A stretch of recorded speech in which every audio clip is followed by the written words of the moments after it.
Matondo bandeko balandi esengo pesai na biso komona lisusu mokolo ya lelo tokapesi biso tema na bongo libongo yambo ya maso ezomisaka lokumu mpe masanjoli matondi na mfumu kimbangu wapi oyo azali tata mokili mpona biso nzambe mpona biso mutamona nzambe azate kasi tozomona nzambe na nzela ya batindami na ye basakoli na ye bayebaki komulakisa solo bokasi mpe sango ya lobiko nde ya biso bayindo mfumu kimbangu libongo tata mokili nzambe mpona biso bayindo yaki pavita ye wapi balakaka biso koya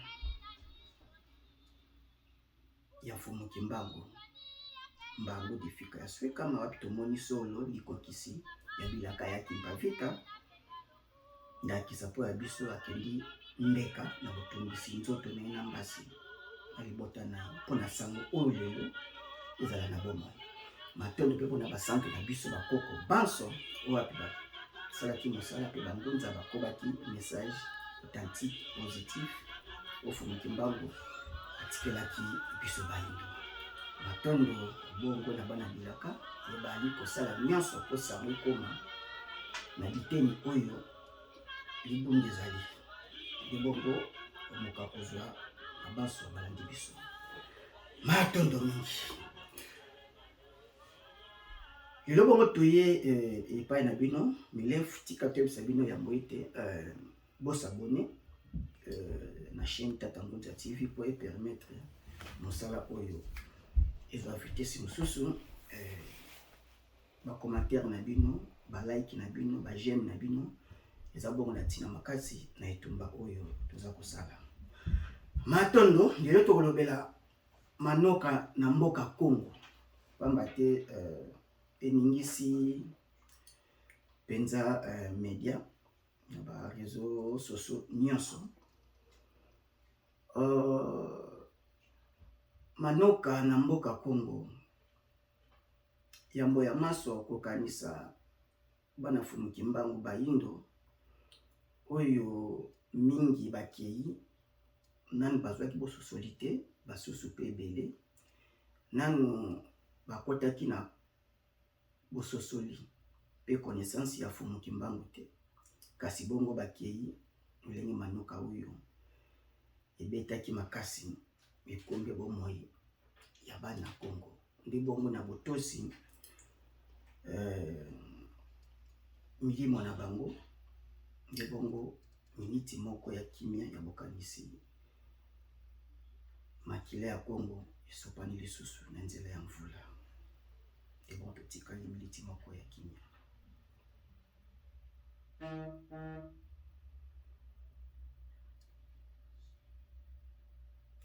matondo mingi wapi ndenge toti koloba manoka na mboka Congo manoka ayutaki kobeta kosurprendre bato ndenge beti makasi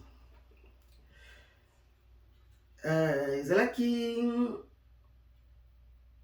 le 12 donc lundi poto tolamuka mardi esali ete manoka wana ebandi kobeta butu nyonso tina ntongo ebeti pena butu mobimba ebeti makasi donc il y a le 12 décembre 2022 ti ya le 13 décembre 2022 nebongo ezalaki lundi ya mardi na nui wana mbula ebeti makasi mingi ememi bomo ya bato kutu sa konte babiloko esali badega moko énorme nzoka mbula to bongo la pluie na monoko bapaya ezali yambo nanu lipamboli mvula pamba te bamboka mosusu bazangaka mbula bidi kuna manoka ezalaka te mbula ebetaka te mingi ba pays du golfe ya Mexique ba na côte ya moyen orient wana ba pays mingi d'Asie au moins bana difficulté mbula ba Dubai ba Qatar ba mboka na bana mbula betaka te bana moto moi makasi. Donc mbula ezali pamboli nani pamba te ba ya bilanga ya mai boko ki même ko amagaziner mai wana ya mbula et servir bino na mikolanda. Mais lokola bana ya Congo bazangi boyebi nde mvula oreza la bénédiction lipamboli na mboka Congo ekomi siko lokola porteur ya malédiction. Pamba te bobongisi mboka Congo te, botongi mboka Congo te, nde leo mvula ezoya e ba dégâts na ye eza énorme, ba perte ya ba vie humaine. Pamba te e bana ya Congo bazingi maboko chinois atongela bango na ba prince na makadam na banzela tina ya ba etelo eza nini kelasi baza kotanga ba faculté institut supérieur beli Congo asali ba université ebele koleka bamboka ebele. Toana ba architecte ba ingénieur bâtiment toana ba maçon veli même deve kuti kolobate Congo za na monyoso mazo kokate kotonga mboka na ye moko. Donc makambumbula esali même tout la ça ba image na nyonso esate parce que YouTube a ko permettre te. Donc mille pena ekoyi fini batu. Mbula ngezo na zelu na ba mauso nzete na donc ekumbi nyonso kanda emonisami na mvula wani betaki ya les 12 sommes. Donc yango tozonga image ya maba ilema mususu ndenge mvula esali ba dégâts incroyable. Donc nana za responsable pour la mvula wana. Donc les petits physiques ndenge tuti koloba to bongisi te poto zo mbula ezali pamboli pona biso lokola to bongisi te tozinga maboko ignorance na biso yango ekomeli biso comme malédiction to bongisi bato olinga za la tina ya lobi ba perte na Congo na este ba kufa na sa na capitale sika ba institution efandi sika oyo lungengo ezali ba bazo kufa lisusu kaka po mvula ebeteli. Le 21e siècle oyo eza pasi pe mawa osanga koyeba ezali wa polandi image bon tozonga.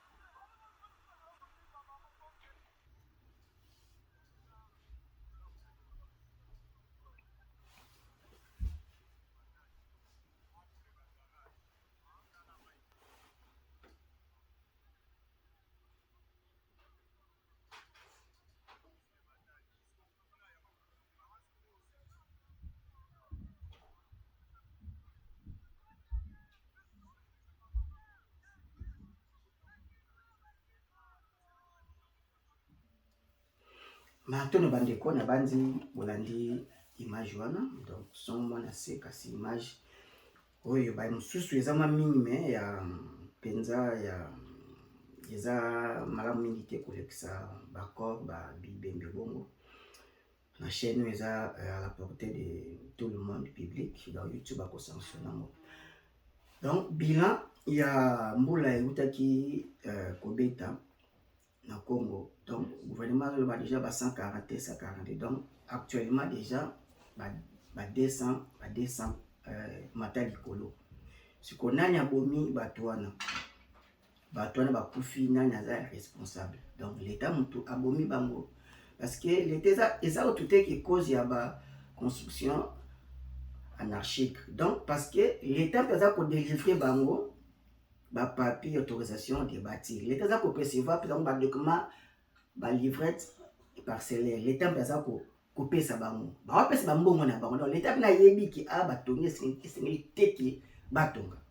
Donc l'état za présent na ko yamba ko percevoir l'argent. Wana l'état za présent. Mais comme si l'état ça là devant na ye ya ki l'état aza absent. Moni donc ignorance eza makasi ezingeli Congo. londende wana. Donc Congo ti lelo ba espace vert eza kutu te kutu ko kende kopema, donc partout alinga tonga tia. Mais or lelo batu o bazo kamba lelo bafandi na ba pays de l'Europe wapi oyo nyonso eza respecté tout le blana mbongo.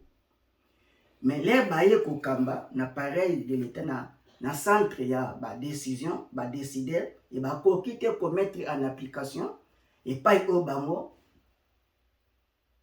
bazwa kitan ya kotanga ko vivre. Donc pasi yango wana l'état azaka kapuna kozwa mbongo lera kosala devoir na l'état zate tobungisi batu, donc tokufisi batu oyo sengela kite bakufa na moment oto na ngonga oyo mais bakufi pona mbula kaka ibomi batu eza pasi parce que tobongisa kite mboka na biso moko. Donc na ngonga oyo ba famille éprouvée to kaboli mawa na bango bon l'état azala l'état zwa charge na ye a dédommager ba famille so batso ba ki est-ce que recensement au salama et que les kandenge nini. Donc za mwa pasi parce que les bayaka na kibokonzi oye po na yokte. Donc mokonzi aza lokola mbuma toto lokola manga kaka aza mukokoli aza musunité posote aza mukokoli mukonzi tout l'état tout ba décider. Donc baza ba mikokoli ona kati na ye il faut akundama na se moni ye fa kundama il faut akufa bongo akoya sikoyo ko bima ko mona na susu na likolo akobima su likolo aosala ka yo wana mukokoli wana aosala ba racine azobimisa trompe ti apesa so betapi ba branche ba feuille abiso mbuma lisusu na suka. Donc soki l'état ye moko mbuma alingi nanu ye ase servir alia nanu atonda alata a voyager amonisama vedi jouissance na ye monisama.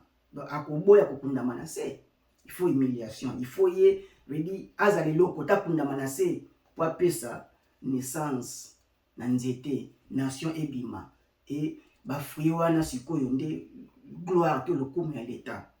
Moni lelo toana to comparer kaka Qatar Congo alekaki yango na 1970 Congo azaki na économie architecture nyonso ba infrastructure koleka. Qatar pays de pêcheurs pauvres mukie eza kola île mais tala lelo Qatar permettre ko bouger Europe. Donc à corrompre Europe po azwa kaka coupe du monde beta na mboka na ye na Qatar. Donc veut dire décision à président wana Emir Ben Aman. Donc roi wana mokonzi wana monarque wana a décidé qu'il fasse la Qatar puissance mondiale. Emir Ben Hamad. Donc lelo Qatar a commis compté parmi les pays riches. Et à ça pays riche par personne parce que salaire assez barom na bango simik na bango donc eza pas moins de $5,000. Ba étudiant bazwaka chaque mois étudiant azokozwa $800 à $1,500 pour na ba divertissement ba biloko na somba étudiant bafuta courant te bafuta ka maite Qatar kaka pour bazaka na gaz na pétrole parce que Congo na ba minerais nyonso mpezo luka Congo zana. Donc baza ko distribuer mbongo ya Congo ya bakoko lulenge longo banité parce que mututu aza na droit ya mbongo ya Congo. Donc pasi na biso yango wana distribution équitable na mboka ezate.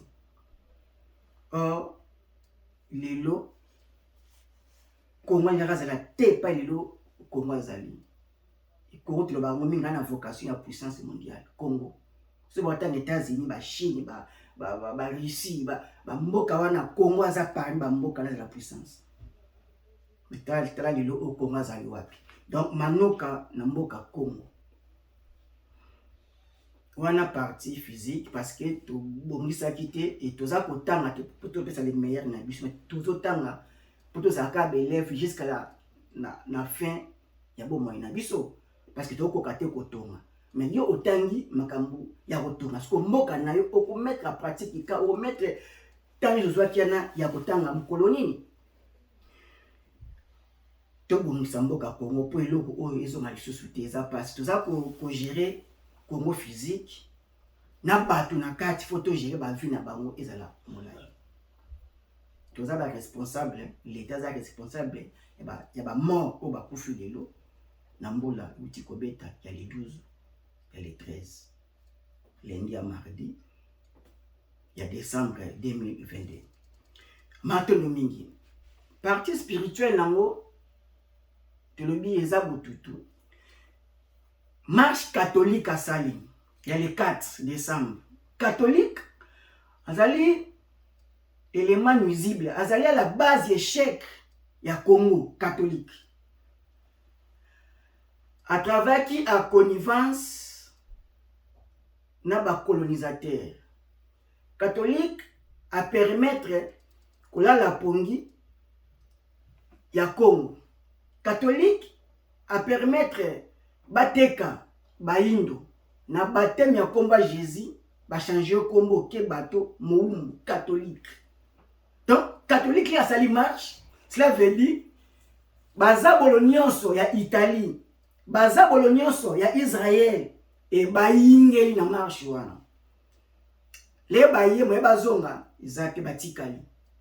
Yango okomona Congo toujours batoni pena eloko nzela mais boya bébé lisusu ba milimo wana ya zabolo ezo permettre te Congo za la malamu ezo lata banzota batemati na cerveau ba ko rate ko kanisa malamu pona ye moko pe pona muninga na ye kuboyana kuswana makelele des autres bazabolo ya christianisme etikali na Congo omoni nde les 4 wana bakisa 7 pesibiso 11 nde 8e jour ya komba fumuki mbangu uwana sengi sikoyo ba purifier mabele ya Congo lokola bongisa pe banzela na bino te botonga pe olenge elongo bani te. Imaginez même pas plan ya aménagement ya ville ba mikolo utoleka tumonaka maquette moko ipaye bazotonga ville asika na maluko ce qui peut mbula ememi yango to éviter donc Congo donc tout ça makambo pona wala sabatu tozo sala ndio eza mboka na yo moko bolamu ya bana biso ya lobby Qatar et le Congo, Dubaï et le Congo, ba pays désertiques, ba tongi na désert inacceptable na Congo. Baza na bokamba ya bonzambe na bango baza na pireté ya religion na bango. Ba na connivence na bomoko na ba ancêtre na ba prophète na bango. Bazo réfléchir malamu pour na ikolo pe mboka futur na bango. Bongo biso na Congo. Donc mili mwana l'air c'est tu parce que même au kaka les 7 chandeliers milimo 7 wana ya christianisme yango okomona batiango hasard te le 25 décembre Noël nyonso eza calculer ça na cause no batieli yango donc 2 plus 5 et puis 7 donc chiffre 7 wana bazabolo ya christianisme uta bokoko na bango omoni donc les bazabolo ngo baye il faut sikoyo tata il faut ngimba ngwano kisamvula pour purifier Congo abenga na bango donc bino bokoti to ko permettre catholique c'est la marche d'amboka wana après quand la marche catholique ce qui pendant après makile tangaka kaka l'exemple wana aye il faut avoir droit de déplacement na ye aende pona ko détruire fa futa na makila moni ndetema ile kafumuki mbao na ngwenda bokonza zo kamba banzambe nyoso il faut purifier siko mabela Congo wa badika isalami moni badika isalami donc bamili mwana ezokota kota na batu bazabolo wana yango omona ete otali pene lobi gouverneur pour akende ko investir na ba milliers ba secteur oyo ekopesa misala ebele akende ka kotonga cimetière gouverneur ya mboka Congo et ba musuba ye vice gouverneur so ya repe a réfléchir te sali ba morgue. Est-ce que vous imaginez ba ça ba cimetière ba morgue. Donc au Congo a majorité na foi chrétienne yoka kibozabolo. Donc bedi ba zabolo ya christianisme mais ça ko inspirer bato kaka na liwa mabe. Mutu ayibi pena mbongo na gouvernement ayibi mbongo 57 millions. Na commerce, pose 1 million na commerce, ce n'est pas facile. 100 000 à 1 million na un commerçant. Ah, papa, c'est facilité. Parce que moi, quand tu as un papier, costume, cravate, aïe, azune ka mbongo bon. Parce que beaucoup de temps, Congo ndenge, peut être individu, bon les cas état na mbongo. Il souci qui bon monte, bon tata moke, bon fumu ki mbango ezate, ki boyindo ezate. Di akolina na christianisme, mais abandi ti kokeni. Mutu azosambisa ye, alati chapelet na croix. Kasa aza kolakisa ke vedi koyiba oyo eza na identité christianique. Ple botika croix wana eza da symbole ya liwa Golgotha, lié du crâne, ya liwa ya kufa. Donc comment eza kana ba mort ba kufa. Il faut to la mysticité ya christianisme ya catholique ekende. Moni? Donc tolati botuta liwa biso moko eza cimetière mobimba. Comment bakoyoko vedi penser et cause abino ntuna sima ko likulu vedi bokoya ko faire réfléchir à l'inverse, au contraire le lien simili batu bakanisa Congo mboka fumuki mbango mais lelo ezwami na otage na christianisme na catholique pe baza ko animer ba institution ya Congo ya bakoko les catholiques ba étudiant catholique ba dette ya catholique ne to limi makambo et marché et au marché te donc la responsabilité à biso population to bima na biamba ya bapaya to ba été oyo eleki so to continuer ngokaka et obana kaka ko s'aggraver. Donc catholique nta a bomisi batu l'état pe mta bomisi batu.